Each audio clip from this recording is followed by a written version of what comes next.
a situação de emergência, apesar de eu reconhecer que há alguns esforços heroicos que muito prezo de criar situações de arquitetura ou de organização do espaço numa emergência, não é ideal, não é? Não é ideal porque sendo uma atividade essencialmente empírica, a arquitetura atua sobre um lastro de experiência acumulado culturalmente. E isso numa situação de emergência não é possível. Há umas pessoas muito bem intencionadas, o melhor possível, que chegam a uma determinada situação e têm que reagir, não é? E isso é bom para equipas de emergência médica, é bom para equipas de... Bom, não é, mas pronto, é mais passível de ser atuado por pessoas que vão salvar vidas, que vão salvar situações de catástrofe, evitar uma determinada coisa, do que propriamente para a organização do espaço, daquele espaço. Mas, na verdade, o que há a fazer ali é recuperar os laços evidentes desse direito à utilização do espaço que aquelas pessoas perderam. E não estou a falar só do nível do Estado de Moçambique, estou a falar das pessoas uma a uma, não é? Que tinham a sua propriedade, tinham o seu comércio, tinham o seu embrião de vida urbana e de cidadania a ser construído e que de repente se viram confrontados com uma situação de extrema, de violência, e tiveram que abandonar, e agora é repô-lo ali. De facto, a cidadania é algo que está intrinsecamente ligado ao espaço. Sem espaço Não há cidadania. Estava agora a pensar nisso. Não, é verdade. Sem espaço não há exercício de cidadania, não é? E o espaço, como dizíamos há pouco, é um recurso. É um recurso, repito, um recurso que é necessário manter, que é necessário preservar, que é necessário estimar, e que nós não estamos a fazê-lo. Nem sequer ouves falar nisso, não é? Não ouves ninguém falar nisso. Ouves falar de todos os outros, que são muito necessários e aos quais todos nós estamos atentos. Eu costumo dizer aos meus próprios alunos, que são alunos de arquitetura, todos eles são sensíveis a todos os outros recursos, ao ar, à energia, à água sobretudo, ao clima, exceto ao espaço. Não ouves ninguém falar em espaço. Quando se ouve falar, por exemplo, em otimização energética, e ouves muito no Green Deal e quejandos, não é? Ouves falar numa casa A ou B ou C, num subúrbio rico B ou C ou D. Não ouves falar de uma cidade inteira. Quando todas as infraestruturas, quando aparecem no século XIX, o abastecimento de energia, as questões higienísticas, o escoamento de esgotos, o abastecimento de água para todas as casas, tudo isso é coletivo. Tudo isso é coletivo. São redes nas cidades. Quando ouves falar sobre a questão da energia, é casinha a casinha, com um painel solar, 2 ou 3, mais 3, mais 4, não sei o quê. Nada. A cidade é que tem que comandar isto, como fez no século XIX com as outras questões. E nós temos que, primeiro que tudo, tratar a cidade. Isso é uma coisa que para mim é evidente, mas tu não vês ninguém a tratar isto a esta escala, porque é mais difícil e porque o Estado é menos poderoso hoje, e é preciso que se diga, do que o era no século XIX. O Estado no século XIX tinha a cidade como seu domínio, para o que fosse necessário. E, pois, obviamente que a cidade também criou embriões de luta contra o Estado. Criou. Por isso, essa é a vantagem da cidade. Essa é a grande vantagem. É poder pensar. E hoje em dia não. Hoje em dia é casa a casa, indivíduo a indivíduo. O senhor já foste contactado pela EDP para pôr os painéis em tua casa? E a poupança está lá, podemos fazer a poupança. É individualmente. Não pode ser. Deixa de ser um sistema, não é? Deixa de ser encarado como um sistema interligado. A cidade é uma cidade de fluxos, é cada vez mais uma cidade de fluxos. E estar a segmentá-la nas suas pequenas partes individuais e ao sabor de cada gesto de cada um, de facto, é impossibilitar aquilo que, e sobretudo hoje em dia, percebemos que precisamos de uma transformação grande e profunda e que alguns desses gestos que vão possibilitar essa transformação não são gestos, não é um somatório casuístico de gestos individuais. Tem de ser, de facto, orientado em função de uma visão global e, em determinado momento, queiramos ou, enfim, estejamos mais ou menos de acordo com essa visão, mas que tenham um nível de autoridade, para não falar em autoritarismo em determinado momento, que eu acho que é absolutamente evidente e que tem de acontecer. O Estado tem, de facto, que tomar conta de uma série de temas sem em nome do coletivo, com todos os perigos que isto tem, certamente, porque também os conhecemos e já passamos por lá, mas sem essa consciência não conseguiremos ultrapassar muitas das dificuldades com que vivemos hoje em dia.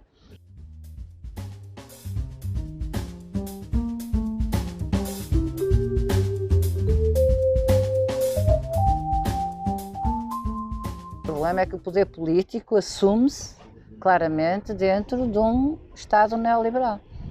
Portanto, em que o Estado só não tem como objetivo, de facto, promover o bem coletivo.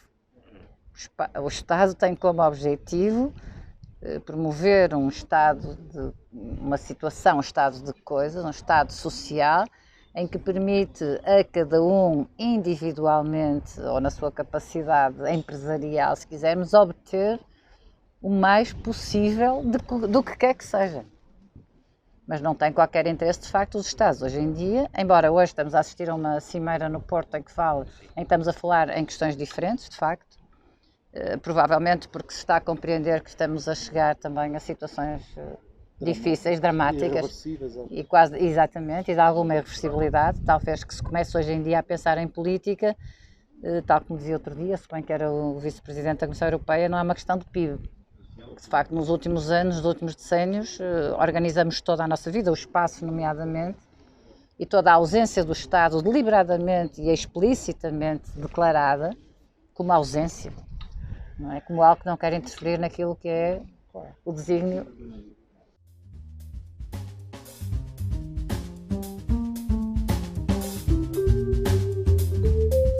Não são todas iguais, mas para parafrasear o George Orwell, há umas mais iguais que as outras. Não é por acaso. As cidades, a cidade viveu sempre, historicamente, mas particularmente na Europa, mas sempre em toda a humanidade, mas particularmente na Europa, em estrita complementaridade com o espaço que a envolvia.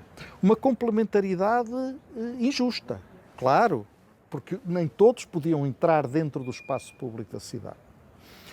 Mas era uma complementaridade, porque a cidade também não sobrevivia sem os cultivos das coisas que estavam fora. É claro que às vezes metia dentro das muralhas algumas hortas e algumas coisas, mas na verdade era o que estava fora, no espaço circundante, que a fazia sobreviver. Essa complementaridade desapareceu neste momento e, portanto, há uma entidade completamente hegemónica, dizias há bocado, e aí é a hegemonia total e global, que é a complementaridade da metrópole. Só se fala e só se pode, até no âmbito das ciências sociais, volto a dizer, é muito melhor estudar a metrópole do que estudar o resto. Na metrópole está tudo.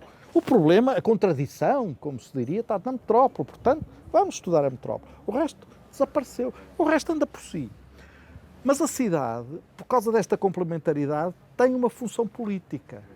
É responsável pelo território que a envolve, tradicionalmente. Sempre. Não existe sem esse poder e essa responsabilidade, que é simultâneo e bífido, porque é poder, porque domina o que está em volta, mas também é responsabilidade porque tem que tratar politicamente do que está em volta.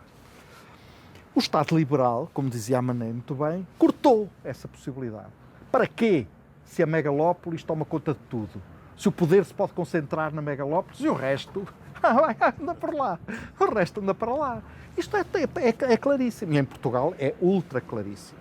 Há uns anos atrás acabaram, por exemplo, com a única representação do Estado que havia nas cidades de média dimensão. Os governos civis. Eram corruptos. Televisões, todos, o senhor não sei quantos, e o senhor não sei quantos ali, não vou dizer os distritos, mas eles diziam, o distrito tal, e o distrito tal, e o distrito tal, é corrupto, é corrupção, vamos acabar com esta bandalheira, vamos acabar com isto tudo, acabaram. Onde é que está a representação do Estado nestas cidades de média? Onde é que está? Não está, não existe.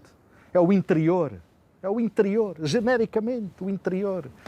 Nos sítios onde ainda há alguma dessa representação, as capitais de província em Espanha, por muito pequeninas que sejam, Teruel, Soria, são cidades pequeníssimas, têm uma diputação, têm uma representação dos deputados que são eleitos e que têm o seu gabinete nessas capitais. Isto pode parecer... Tu há 30 anos não dizias isso. Se calhar não dizia, mas hoje digo. Hoje digo e com convicção. Isso é essencial para a manutenção da cidade. E aqui em Portugal não, que tanto faz. Estás numa cidade que é a capital, ou que foi uma vez, alguma capital de distrito, ou que já não foi, ou noutro sítio qualquer, é a mesma coisa, estás no interior, estás aquilo que as elites metropolitanas chamam do interior. Não tem massa crítica, não tem massa crítica, não tem nada.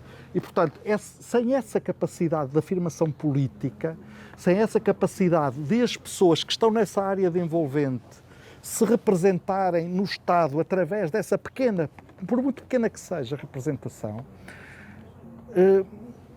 nós não temos rede urbana, não temos cidades nenhumas. E, portanto, isso pareceu assim um ato de coragem política, de acabar com essa... se calhar até foi, mas não era assim. Não é deitar tudo fora com a água do banho. Não é? Era limpar e deixar ficar o que era limpo. Não é deitar fora até o próprio cão ou o próprio bebé que se está a lavar no coisa, deitá-lo fora, não é? E isso foi o que foi feito. E é isso que, por isso é que a Amandé tem ter a razão, por isso é isso que o Estado Liberal faz. E o que é que sobra aí? Sobra a metrópole. A metrópole tem ascensões, tem ambições de se tornar numa megalópolis, qualquer metrópole tem, nós queremos ser a 11ª ou a 12ª, já que não conseguimos competir com as primeiras 10 do mundo, nem com as primeiras 20, nem 30, não é? Mas temos que ser uma megalópolis à custa do que quer que seja. E depois queixam-se de que não há essa representação. Pois não pode haver, não é? Até porque esta hiperrepresentação é voraz, não é? Portanto, à volta é deserto. É deserto. Desertifica e cria ciclos terríveis de diminuição de capacidade de representação e de existência, no fundo, não é? E, portanto, cria ciclos também sempre unidirecionais, de algo que nós já sabemos que tem essa tendência, mas que não só não é contrariada, como de alguma forma é fomentada por todo o sistema. E, portanto, passamos a viver em polaridades, que é isso que eu acho que no mundo atual, mesmo em termos do espaço e daquilo que se vai fazendo e decidindo e construindo, são cada vez mais gritantes, mais desiguais, cada vez fomentam disparidades mais óbvias também, em que, para mim, confesso que o que é dramático é que já começamos todos a olhar para lá como se fosse natural. É no interior. É natural, não é? Não tenho emprego, quer dizer, eu vivo aqui, quero trabalhar neste sítio, gostaria de ficar, mas não tenho emprego. É natural, é no interior. Portanto, leva-nos a aceitar, ou melhor, não nos leva a conquistar posições críticas e de combate, mas desde sempre nos leva a aceitar como inevitáveis esta espécie de absorção de buraco negro que estas grandes centralidades têm perante todo o resto de uma paisagem cada vez mais desertificada e com situações mais difíceis de sobrevivência, quando, então, num país como é Portugal, podemos ter condições excelentes de lá viver, estamos próximos, estamos perto uns dos outros, somos pequenos, é um país com uma diversidade muito grande, muito interessante, sim. E, portanto, não estamos a tratar, de facto, de nada disso, é muito mais retórico, não é? É uma conversa retórica, não é efetiva. A política, de facto, não integra as questões do espaço, aparece realmente como um decor na coisa, mas não é... E o contrário também é verdade, mano. Se tu podes fazer uma coisa qualquer na metrópole, ninguém liga àquilo, é uma coisa absolutamente banal.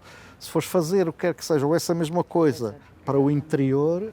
É um herói, alguém foi recitar Fernando Pessoa no interior, isto é outra coisa qualquer, é uma coisa espantosa, é uma coisa absolutamente fora do comum, porque na verdade no interior não há nada, e portanto alguém que foi para uma aldeia do interior, deste interior que não tem representação do Estado nenhuma, em lado nenhum, e que tanto faz, porque o interior pode ser na Ribeira Lima, em Viana do Castelo, o interior pode ser em Mira, aqui ao lado. Não interessa se é no litoral ou não, é o interior. Esse interior pode-se fazer lá qualquer coisa que é um herói. É alguém que foi fazer uma coisa, foi fazer habitação, não sei o quê, para o interior. Pronto. Mas o que é muito impressionante nisto é que revela sobretudo uma falta de projeto, não é? Não há projeto. À meia volta umas crises histriónicas, como agora há esta, e tal, quando aparece algum problema que de repente ficamos todos muito hipersensíveis, não é? Todos em carne viva, muito aflitos e tal, e depois esquecemos logo a seguir, até ao próximo. Mas de facto não há um projeto. Isso é que é muito impressionante. Não há um projeto territorial, de espaço, que seja exatamente. Isso é muito interessante, até porque eu acho que ainda também, não, isto não é uma questão acho que aqui até é uma questão de hegemonia, mas não é uma questão de hegemonia direta, ou seja, ainda está muito vivo no espírito das pessoas e de muitas pessoas que se podem prezar e que eu prezo até do ponto de vista intelectual, etc. Está na memória, na visão dessas pessoas e sobretudo da sociedade em geral, que é o mais importante para mim, a ideia de que se podem fazer coisas sem projeto. Que é um mito. Quer dizer, não há nada que tu faças, pode ser muito espontâneo ou menos espontâneo, mas não há nada que tu faças, sobretudo não há nada que tu faças em territorialização do espaço, ou em territorialização de qualquer atividade e em organização do espaço, que não tenha projeto. Tenha um projeto menos visível, mas tu, quando vais fazer uma coisa qualquer no teu jardim ou na tua casa, não atiras para lá e fica ali, não é? Ficou ali, agora fica ali, não é? Tu pensas, onde é que eu vou pôr isto? Não é? Há bocado também comentávamos que nós ainda aprendemos que havia cidades espontâneas. Não há cidades espontâneas, não há nada espontâneo na organização, não há isso é ali nas lojas, eu não vou dizer aqui o nome das lojas, mas nas lojas de equipamentos de campismo, tu compras uma daquelas tendas, atira, pau, fica uma tenda, vamos lá para dentro. Isso está bem, isso não tem projeto. Mas mesmo assim tem o projeto de o teres comprado, não é? E de perceberes qual era a melhor. Isso já é um projeto. E de a fazer, não é? Isso já é um projeto. Mas atirá-la, sim, para ficar, isso não existe. Mesmo naquelas coisas, naqueles bairros que se dizem espontâneos ou que se dizem de gênese espontânea, espontânea já ninguém diz, mas diz de gênese ilegal, isso é verdade, porque são de gênese ilegal. Tudo tem um projeto. Agora, depende da escala e, sobretudo, da profundidade que esse projeto tiver. E aí é que chegamos à arquitetura. Porque esse projeto pode ser feito com aquilo que essas pessoas têm à mão, quando, no caso da autoconstrução, que vão arranjar uma vigota de peixe forçado, vão arranjar uma chapa de zinco, vão arranjar um painel de contraplacado e vão adaptar essas coisas pensando bem, fazendo o projeto, fazendo sempre o projeto, vão adaptá-lo ao sítio onde querem viver, onde vão passar a viver. Se esse projeto for mais pensado, for mais aturado, e aí entra a utilidade da arquitetura, que falávamos no princípio, melhor, porque com o mesmo material nós conseguimos ter um bocadinho de tempo para pensar na forma melhor de adaptar aqueles materiais. Portanto, o projeto é sempre absolutamente necessário. Não existe nada que não seja não ter projeto. Isso existe só na cabeça de algumas pessoas e digo, infelizmente e para nosso desgosto, não é meu só, nem dos arquitetos, nem das arquitetas, não é só desse, é o desgosto da sociedade em geral, pessoas com muita responsabilidade política e de gestão do espaço.